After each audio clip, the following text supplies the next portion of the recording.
दोस्तों नमस्ते, मैं प्रेम बदार ऑफिशियल में आप लोगों का स्वागत करती हूँ। कैसे हैं आप लोग? आशा है स्वस्थ व्यस्त मस्त होंगे। और मैं आज आप लोगों के सामने भसुर जी का गीत सुनाने जा रही हूँ। जब लड़की की शादी होती है और भसुर गुरथने के लिए आंगन में आते हैं लड़की को, उस समय का गाना है। आप लोग गाइएगा, गुनगुनाइएगा। अच्छा लगे तो लाइक शेयर करिएगा और चैनल पर नए हो तो सब्सक्राइब जरूर कीजिएगा और प्यारा प्यारा कमेंट भी करिएगा हमारा गाना आप लोगों को कैसा लगा। और भोजपुरी तर्ज पे है, कोई भी गा सकता है इसको। पुराना धुन है तो आप लोग गाने की कोशिश कीजिएगा, गा लेंगे, अच्छा लगेगा। और गाना पूरा सुना करिए दोस्तों, तो ही अच्छा लगेगा। धन्यवाद। नाही ठीक लैला अंगनवा में कंगना, नाही ठीक लैला अंगनवा में कंगना। भसुर जी तू तैला हमरे अंगना, भसुर जी तू तैला हमरे अंगना।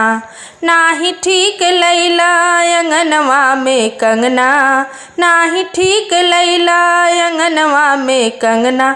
भसुर जी तू तैला हमरे अंगना, भसुर जी तू तैला हमरे अंगना।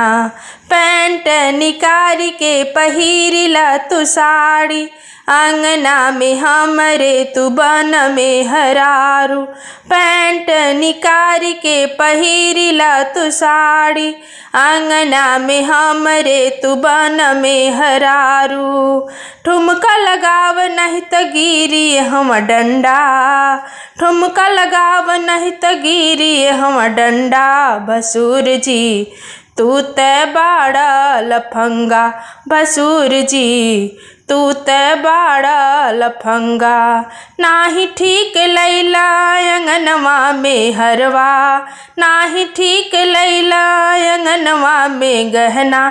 भसुर जी तू ते बाड़ा लफंगा, भसुर जी तू ते बाड़ा लफंगा। बहिना के बेची के तू पी गईला दारू, बुआ के बेची के खरीद लिहल झाड़ू।